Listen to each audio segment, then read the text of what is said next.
Yo, what's good, fans of fight fans? It's your boy JB, Trap House Boxing, back in here with another video. Shouts out to the whole LDBC. Y'all smash that like, subscribe button, share the video always. Leave your thoughts and comments at the end of the video. And if you're looking for that exclusive street news, go subscribe to Urban Media Fix. Hit that notification icon bell so you miss none of this heat. Also, go tune in to OG Boxing Talk every Sunday, 9 o'clock a.m. Eastern Standard Time on Fanon Boxing International. So go over there, tune in, subscribe, hit the notification icon bell so you don't miss it. And also, if you want to donate to the channel, you can always donate to the channel. The link is in the description box. The Cash App link is in the description box. The Cash App info is #JB7474. And it'd be nice if you do that. If not, that's cool. But hit that like button. Please make sure you share the videos, man. Sharing is caring. It'd be much appreciated if you can share the video as well. But let's dig into the Joe Smith Jr. versus Jesse Hart post-fight reaction. And this whole fight had a little storyline build up to it, you know. So basically, Joe Smith Jr. was the guy who the first guy who knocked out Bernard Hopkins. You understand what I'm saying? And Jesse Hart whole thing was, you know, he wanted to get redemption from Bernard Hopkins, you know, and I guess he felt like he, you know, put that duty on his back to take care of that for the city of Philly. But also, these two guys have common opponents, or a common opponent, I'm gonna sort of say, that I know of. Only one that I know of, which is Sullivan Barrera. Sullivan Barrera was the common opponent. And for those who you don't know, Joe Smith Jr. lost to Sullivan Barrera. Sullivan Barrera broke Joe Smith Jr.'s jaw in the fight, you know, beat him up pretty bad. I had them pick Joe Smith Jr. to win that fight. But, hey, you know, this boxing, anything can happen. And also, shockingly surprised that Jesse Hart moves up to 160.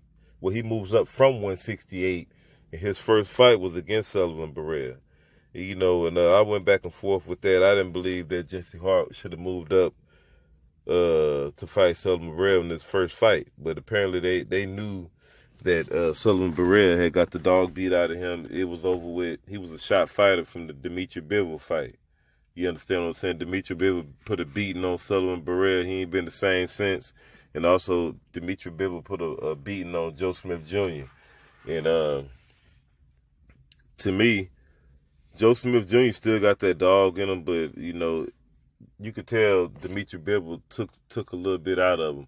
But let's get into the fight, man. Joe Smith Jr. was, as soon as the beginning bell came out, Joe Smith Jr. Charged at Jesse Hart. Jesse Hart immediately gets on his bicycle and start moving around, you know, utilizing the ring. He looked like he was really in survival mode early on. He didn't know what to expect out of the attack from Joe Smith Jr. So Joe Smith Jr. paused in the middle of the ring and says, you know, what's up, man? I thought you wanted to fight.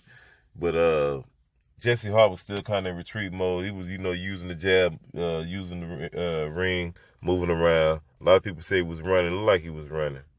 I mean, you look at it, he looked like he was in pure survival mode. But anyway, you know, to me, I thought that Joe Smith Jr. should have been using his jab early on, more effective. He wasn't using the jab. He was just coming forward, looking to land hooks all night. He was trying to cut the ring off, looking to land hooks on Jesse Hart.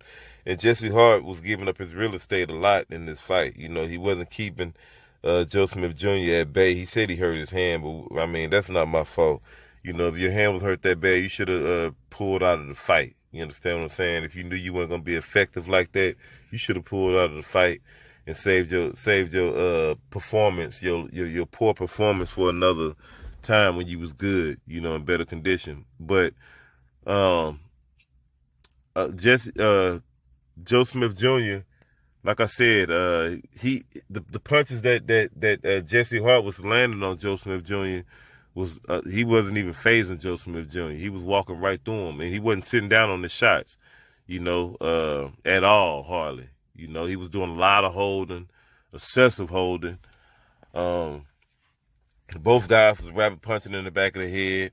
Joe Smith Jr. was fighting him out of the clinches. You know, a lot of times when Jesse Hart was holding, Joe Smith Jr. would beat him out of the clinches. You know, had Jesse Hart in trouble several times in this fight. You know, he looked like he was shook up quite a few times, and he was getting saved at the end of the round because he would get hurt real bad at the end of the rounds, and survive. You know, and was doing a lot of holding. To me, it looked like he wasn't clinching that good, but Joe Smith Jr. had said that he was holding him, that he was holding him pretty well. So, but it didn't really look like it from the outside looking in. He looked like he was having. It looked like he was having a hard time clinching Joe Smith Jr. You know, but Jesse Hart did have his moments. He had his moments in spots, you know, where he would land the jab, you know, on the move, land the jab. You know, he would sneak those uppercuts in there. Both guys was landing good uppercuts in the fight, you know, especially Joe Smith Jr. in close range.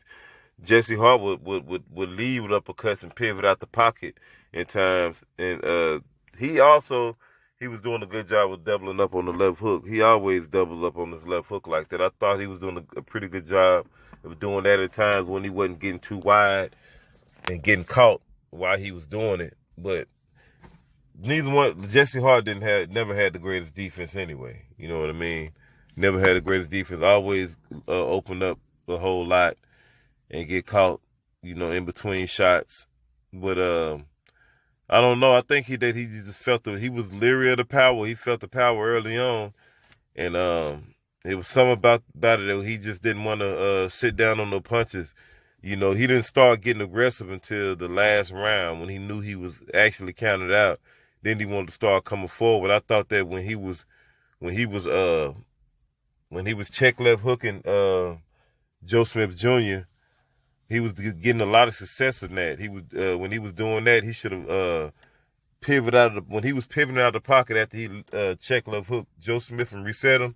I think that's when a lot of times he should have been pushing forward, coming forward with the jab, you know, and then letting his hands go and pushing Joe Smith Jr. back with combination punches, you know, because apparently, you know, those 1-2 shots and grabbing wasn't doing it at all, you know. And another thing I want to speak up on, the referee, they called, one of these referees had Jesse Hart winning the fight. I was really confused about that. You know, you can arguably, I mean, at best, being nice, you can I gave Jesse Hart probably 3 rounds, you know, at best, you know, and I gave him the first round for sure. I gave him the first round, you know, but you know, 2 rounds and 3, you got to find it somewhere. You understand what I'm saying? You got to try to find it somewhere, but you can give him the last round. You can give Jesse Hart the last round, I believe. I think that he took charge in the last round. So I'll give him 3, maybe 3 rounds. But he got smoked. It don't matter. He got smoked. He got beat up. He got tossed around like a rag doll. It kind of reminded me in certain parts of the fight, the way he looked like Maidana against Adrian Broner in certain parts of the fight. But Adrian Broner stood his ground at the second half of the fight, you know, and quit running. He could stop moving around. He was actually letting his hands go in spots of the fight, which is Jesse Hart didn't let his hands go. So he didn't revenge the Bernard Hopkins loss to Joe Smith Jr. He didn't carry Philly on his back last night, you know, like he said he would. He was talking a lot of jive turkey crap, and he didn't hold up to what he said he was gonna do. But the thing is, at 175, I don't see Jesse Hart being a champion at 175. You know, I think he lacks power. I thought he lacked the power at 168. You know, I never really trusted his chin like that because I've seen him drop several times at 168. So, I mean, and he gives up his real estate a lot, you know. Gives up his real estate a lot. Got basic footwork. You know, got a lot of work to do, but I just don't see him getting to that next level. You know, I hate to say it, but it's the truth. You know what I mean? But I don't know. Y'all let me know what y'all think, though. I thought Joe Smith, you know, kind of handled him like a rag doll a little bit last night. But that's just my opinion, though. Until the next time, though, it's your boy JB Trap House Boxing. What you waiting on? Subscribe to the channel. Like, share the video. And make sure you hit the notification icon bell on the jab session, man, that I'm going to drop. And also, like I said, donate to the channel on Cash App. Cash App information is Cash